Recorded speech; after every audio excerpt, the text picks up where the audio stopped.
Monsieur le Premier ministre, Messieurs les ministres d'État, Mesdames et Messieurs les ministres, mes chers collègues, Monsieur le Premier ministre, nous nous connaissons depuis longtemps.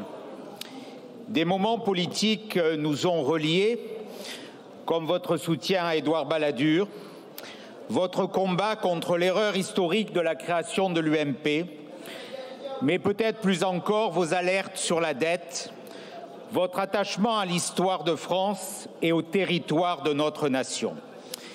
Mais d'autres moments, hélas beaucoup plus nombreux, nous séparent notamment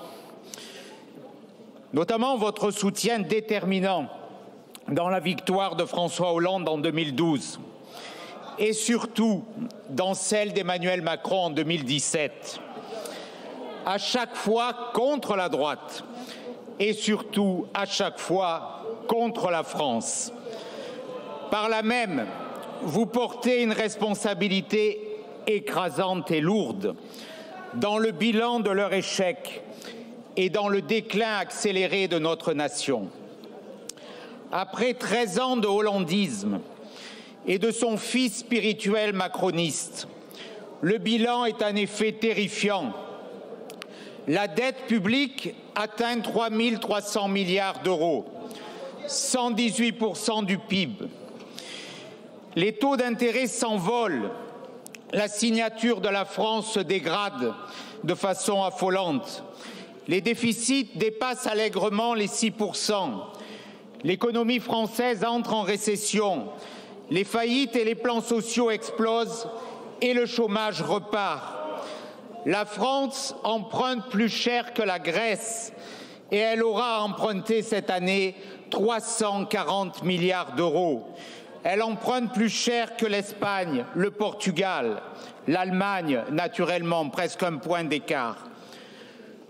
Vous l'avez dit également, mais les Français le mesurent au quotidien. L'ensauvagement gangrène notre société. L'insécurité est devenue le quotidien de millions de Français. Chaque jour, on compte 3 homicides, 1000 agressions violentes, 600 cambriolages, 330 vols avec armes. Une France orange mécanique, nourrie par le flux grandissant d'une immigration de masse de plus en plus incontrôlée. «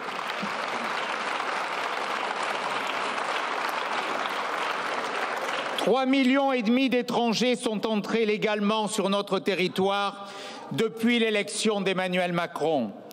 1 million de clandestins sont présents en France, l'équivalent de la population de la ville de Marseille.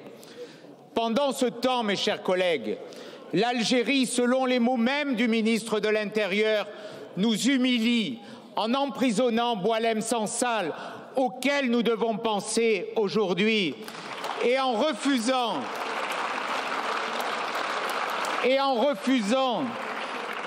de reprendre ses ressortissants délinquants comme cet influenceur qu'ils nous ont renvoyé. Notre voix, globalement, s'éteint en Afrique et se discrédite en Europe. C'est dans ce contexte délétère, Monsieur le Premier ministre, que vous prononcez votre déclaration de politique générale. Oui, la tâche devant vous est difficile. L'Everest que vous évoquez est bien réel. Mais cet Everest doit être attaqué par son versant droit, car son versant gauche est jonché des cadavres du socialisme. Dans cette ascension, 2 écueils vous guettent. Un penchant naturel peut-être à l'immobilisme. En écoutant votre discours, je n'ai pu m'empêcher de penser à 2 grandes figures du centrisme ou du radicalisme. Edgar Faure d'abord, qui avec ses formules toujours aiguisées, soulignait que l'immobilisme est en marche et que rien ne pourra l'arrêter. Henri Queuille également, qui soulignait qu'il n'est pas de problème que l'absence de solution ne finisse par devenir une réponse. Un immobilisme en marche, oui, qui nous menace. J'ai entendu beaucoup de constats, mais peu de réponses et peu de solutions. Vous avez même évoqué le nombre, et vous avez raison, totalement insupportable des agences, des comités, des hotules, comme les citait le général de Gaulle. Mais peut-être une des seules dispositions concrètes de votre discours a été d'annoncer 3 comités supplémentaires qui vont s'ajouter à la longue liste de ces pesanteurs. Le deuxième écueil qui vous guette, c'est la dérive à gauche. Une dérive pour durer dans une forme de négociation ou plutôt de compromission. Alors, Monsieur le Premier ministre, nous vous invitons à éviter ces écueils, à les contourner. Vous avez le choix. Vous pouvez être un artisan du redressement, mais vous pouvez être aussi l'accélérateur du déclin français. Nous vous mettons en garde. Ne reproduisez pas les erreurs de votre prédécesseur. Taxer pour plus dépenser, taxer, imposer et surtout s'endetter. Renoncer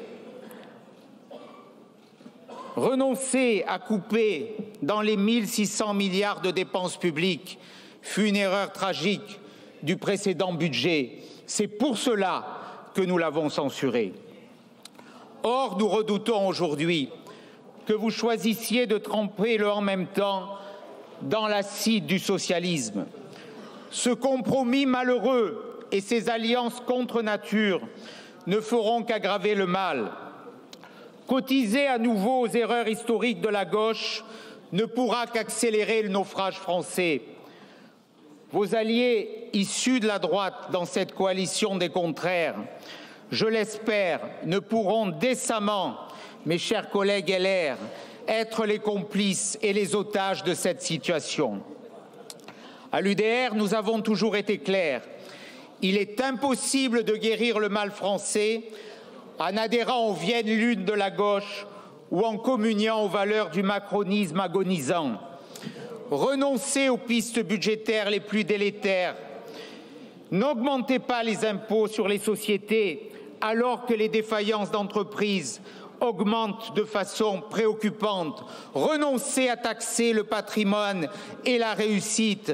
Renoncez enfin à augmenter les prélèvements obligatoires qui sont déjà les plus élevés au monde. Le courage appellerait au contraire à la réforme de l'État, à la baisse des impôts et des dépenses publiques, à la suppression concrète des normes et pas simplement verbale ou théorique. Sur les retraites, vous avez ouvert ce chantier, gage de l'accord caché avec le Parti socialiste pour le dissocier de ses alliés insoumis. Alors sur les retraites, si vous avez de l'audace, osez la capitalisation, seule solution pour sauver le système qui s'adosserait à une retraite de base par répartition. L'UDR se veut être le parti des propositions et notamment de la capitalisation. Soutenez l'entrepreneuriat, ceux qui travaillent, ceux qui cherchent, allégez la fiscalité, simplifiez les normes. Monsieur le Premier ministre, il vous faut aussi ouvrir cet immense chantier pour restaurer l'autorité de l'État, pour restaurer l'ordre, la justice, la sécurité dans nos rues. Mettez fin à l'immigration de masse, rendez la justice rapide et efficace. Et puis, lavez l'humiliation algérienne en abrogeant les accords de 1968 et de 2013. Et je vois que le ministre de l'Intérieur approuve et nous lui faisons confiance pour aller dans ce sens. Ces combats doivent être prioritaires. Libérer des compromis du en même temps, Vous ne pouvez plus avoir des ministres souhaitant restreindre l'AME et d'autres militants d'une AME sans limite, des ministres pour la fin du droit du sol à Mayotte et d'autres zélateurs de ce droit, des ministres favorables à l'interdiction du voile à l'université et dans les sorties scolaires et d'autres promoteurs du voile. Ne voyez-vous pas que les Français sont à bout de ce grand écart idéologique qui est le premier carburant du chaos? Faites le choix de la clarté et du courage. La France a besoin d'un sursaut, pas de renoncement. Merci beaucoup.